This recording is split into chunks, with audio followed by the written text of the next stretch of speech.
Hey kids, welcome to another episode of Write-A-Lesbian with me, Marianne Sheridan, your token lesbian, and this is officially the 80th episode of Write-A-Lesbian. This is a new camera.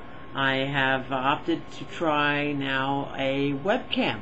As you all know, when I started this venture over a year ago, I was using a video camcorder. Then one took a dump and I had to get another one, and then my FireWire and this and that and the other thing, my editing software and yada yada yada. And so then I ended up going to my digital camera, the video mode on that, which was fine, but then I had to buy a memory card to have more memory so I could do more than 10 seconds at a time, and then piece them and splice them all together and so on.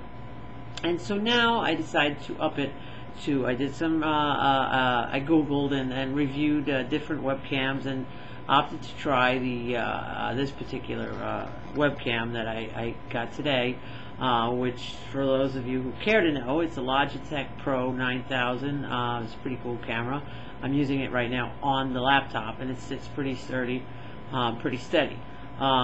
So it can be on a flat screen monitor on your desktop. It looks to be that it could be even on a regular old archaic monitor, those huge ones and whatnot.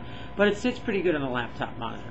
And so here I am at 1:52 a.m. Eastern Time on the southeastern coast of the United States, filming this 80th episode to get it out to you.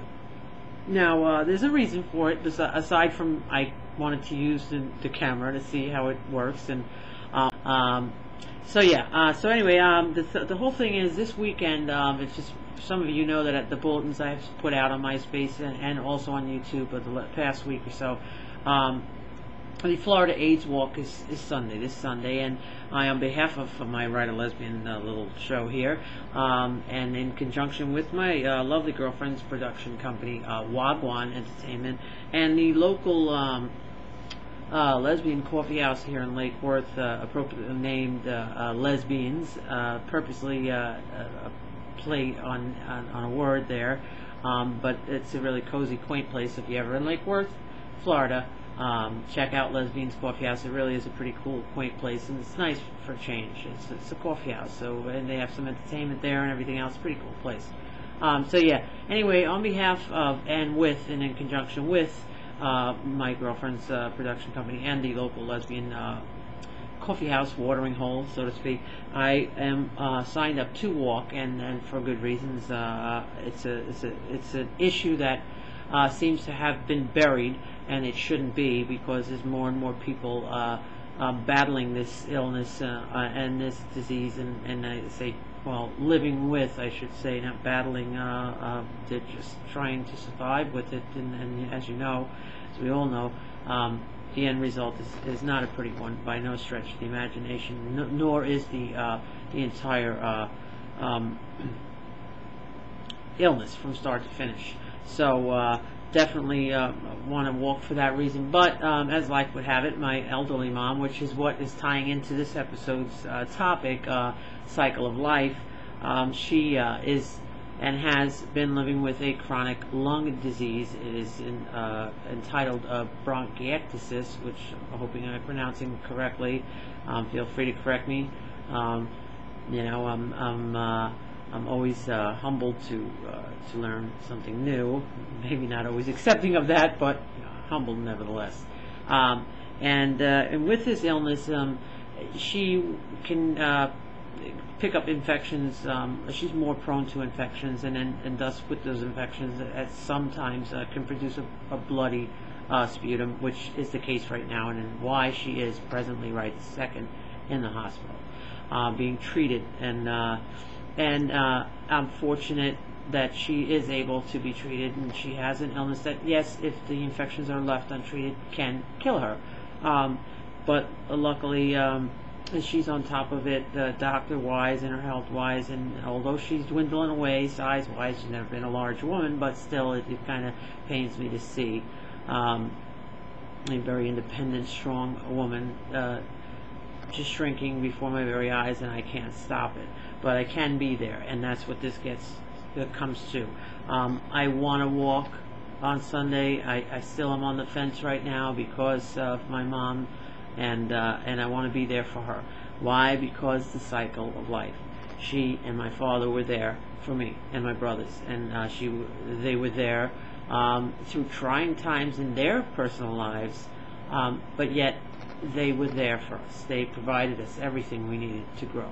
Food, education, schooling, how to get there. They got us there. A roof over our head, a warm bed, a place to clean and wash up and everything, and many more things, But we didn't have to ask to say, I need food to eat. We were fortunate, and I say that, and I know we were fortunate. I know there's many that were not that fortunate, and I'm sad for those people, and I wish it could have been different.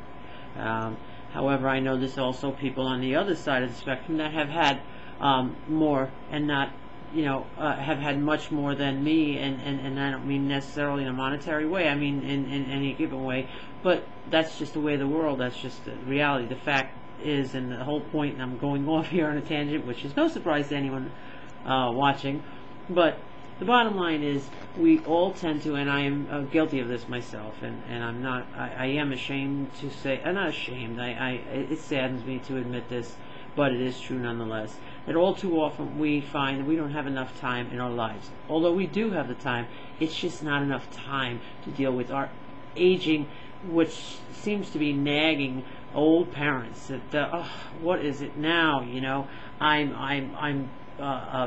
I'm washing my tires. I'm armor rolling my tires on the car, and you're telling me that your lungs are falling out your ass? I mean, this is an emergency. Well, hello, yes. As they, have their nosebleed and they tripped and broke their hip and they're laying on the floor for 2 days. Of course, we have to get the armor roll on the tires first before we can rush over there. That's not cool. And I don't say that we literally go that far, an exaggeration. But the point is that we do tend to think that our life is just, we don't have time.